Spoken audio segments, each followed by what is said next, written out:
জুলাই অভ্যুত্থানের দ্বিতীয় বর্ষপূর্তি রাষ্ট্রীয়ভাবে উদযাপন করা হলো চীন মৈত্রী সম্মেলন কেন্দ্রে।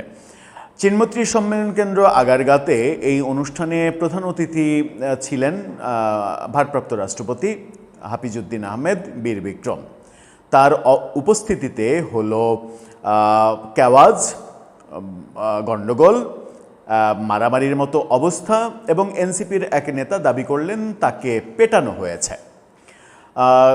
ঘটনাটা শুরু হলো এই অনুষ্ঠানে দেখানো একটা ডকুমেন্টারিকে কেন্দ্র করে।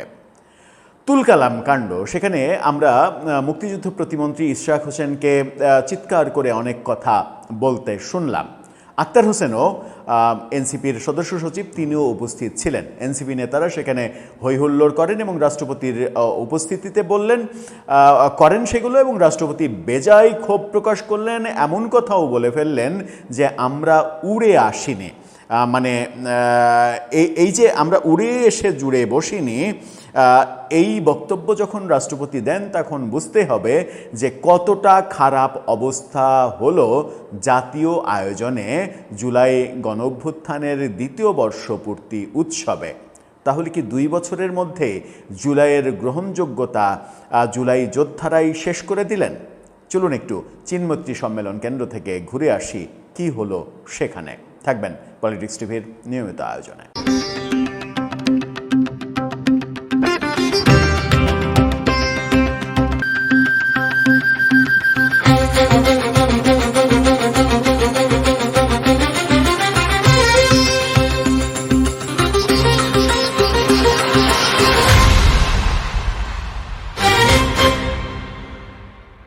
দর্শক, বলছিলাম চীন মৈত্রী সম্মেলন কেন্দ্রে জাতীয়ভাবে আয়োজিত গণঅভ্যুত্থানের দ্বিতীয় বর্ষপূর্তি আয়োজনে রাষ্ট্রপতির সামনেই এনসিপি নেতারা এবং জুলাই যোদ্ধারা তুমুল হট্টগোল করেছে, গ্যাঞ্জাম করেছে এবং মারামারি হয়েছে, সেরকম অভিযোগও রয়েছে।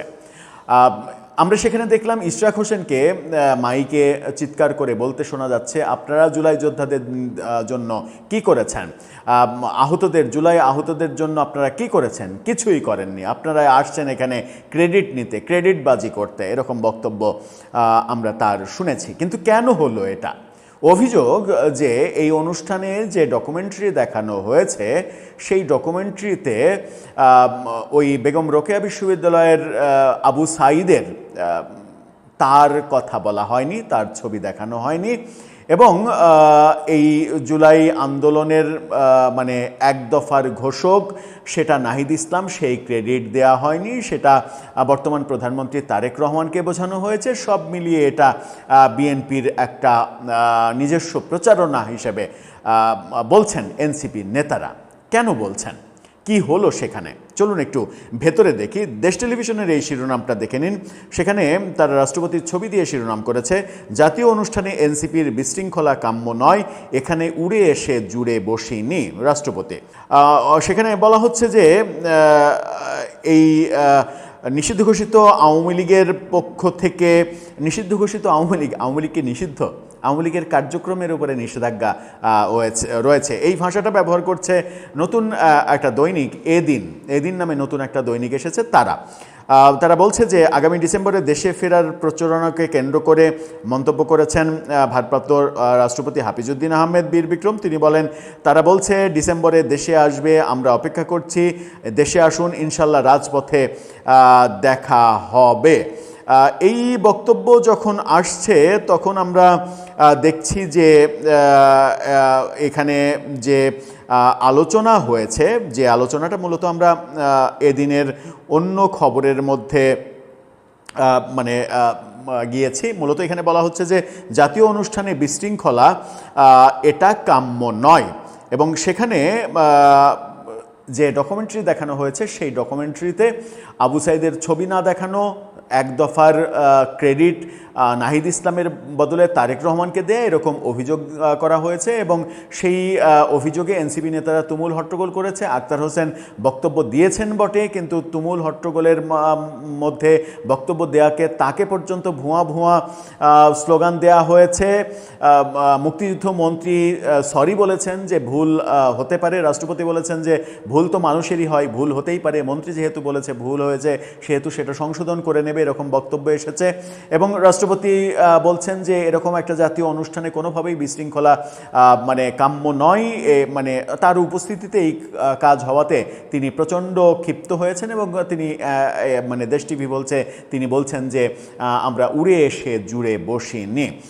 এবং মজার ব্যাপার হচ্ছে যে এই ঘটনা যখন ঘটছে তখন এনসিপির নেতা মাহিন সরকার তিনি দাবি করছেন কি, দেখুন এই শিরোনামটা। তিনি দাবি করছেন রাষ্ট্রপতির সামনেই মাহিন সরকারকে মারধরের অভিযোগ, ফেসবুকে ক্ষোভ। অর্থাৎ তিনি ফেসবুক পোস্টে দাবি করছেন তাকে মারধর করা হয়েছে। তার ফেসবুক পোস্টটা দেখে নিন। তিনি সেখানে বলছেন যে আজকে প্রধানমন্ত্রীর কুকুর বাহিনী আমার উপরে ঝাঁপিয়ে পড়েছে। কি মানে নোংরা শব্দ ব্যবহার এরা রেগুলার করে যাচ্ছে। তিনি বলছেন কারণ আমি আজকের জুলাই গণ অভ্যুত্থান দিবস 2026 উপলক্ষে আয়োজিত অনুষ্ঠানের প্রদর্শিত ডকুমেন্টারির প্রতিবাদ করেছি। রাষ্ট্রপতির সামনে আমাকে হামলা করা হয়েছে এবং এটি নিয়ে আমি গর্বিত। ওই ডকুমেন্টারিতে এক দফার ঘোষক বানানো হয়েছে তারেক রহমানকে, যে নাহিদ ইসলাম নিজের মৃত্যু পরোয়ানায় সাইন করে এক দফার ঘোষণা করলেন, তিনি ইতিহাসে নেই। জুলাইয়ের পরে বেঁচে থাকাটাই আমাদের অপরাধ। গণঅভ্যুত্থানে আমার নেতা নাহিদ ইসলাম, আসিফ মাহমুদ তাদের পদসেবা করার আমার পরম সৌভাগ্য।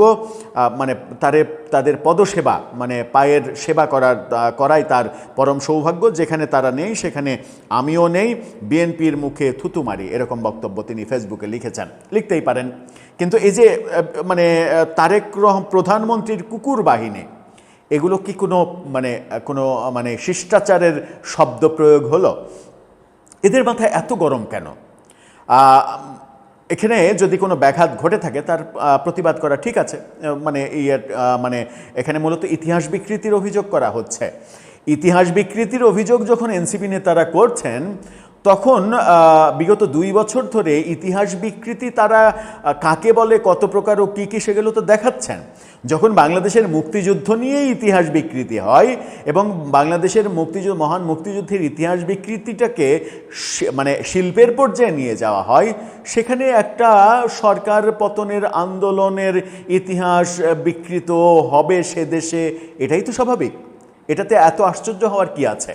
আপনি মুক্তিযুদ্ধের ইতিহাস বিকৃত করছেন, আপনি বলছেন বঙ্গবন্ধু মুক্তিযুদ্ধই করেনি, সে পাকিস্তানের মানে আতিথেয়তা নিয়ে নিজের ইচ্ছায় 25শে মার্চের রাতে চলে গেছে পাকিস্তানে, তার কোনো অবদান নেই মুক্তিযুদ্ধে, তিনি যুদ্ধ করেননি, এ সহ আরও অনেক কথা তো বলছেন যেগুলো আসলে মানে প্রাসঙ্গিক কারণে হয়তো অনেক কথা বলা সম্ভব নয়। তো মুক্তিযুদ্ধ নিয়ে যদি ইতিহাস বিকৃত হতে পারে, তাহলে জুলাই আন্দোলন নিয়ে ইতিহাস বিকৃত হলে এত অবাক হওয়ার কি আছে? অবাক হতেন যদি মুক্তিযুদ্ধের ইতিহাস বিকৃতির যে ঘটনাগুলো, সেই ঘটনার সঙ্গে আপনাদের হয় প্রত্যক্ষ যোগাযোগ কিংবা সমর্থন কিংবা পৃষ্ঠপোষকতা, এই ব্যাপারগুলো না থাকতো। সেটা বড় ব্যাপার না। সবথেকে বড় ব্যাপার হচ্ছে জুলাই গণ অভ্যুত্থানের যখন 2য় বর্ষপূর্তি সরকারিভাবে ঘটা করে পালন করা হচ্ছে, সেখানে এই হট্টগোল, মারামারি, গ্যাঞ্জাম এবং সেই অনুষ্ঠান থেকে এরকম দৃশ্য আমি নিশ্চিত নই যে এক্স্যাক্টলি এই অনুষ্ঠান থেকেই কিনা, তবে আজকে একটি অনুষ্ঠান থেকে এই হট্টগোল মারামারির কারণে বিদেশি কূটনীতিকরা উপস্থিত ছিলেন, তারা সেই অনুষ্ঠান পরিত্যাগ করেছেন, দ্রুত অনুষ্ঠান স্থল ছেড়ে তারা চলে গিয়েছেন, তাদেরকে ঠেকানো যায়নি, এরকম ঘটনাও ঘটেছে। এবং খুব সম্ভবত এই অনুষ্ঠানে বিদেশি কূটনীতিকরা আজকে যে এই হট্টগোলের কারণে একটা অনুষ্ঠান ত্যাগ করেছেন, সেটা যে আন্তর্জাতিক বিশ্বে একটা বাজে মেসেজ অলরেডি চলে গেছে, সেটা কি, সেই ব্যাপারে কি জুলাই যোদ্ধারা সচেতন আছেন? দর্শক, আপনার কাছে কি মনে হয়? আপনার মতামত জানিয়ে লিখতে পারেন আমাদের কমেন্ট বক্সে।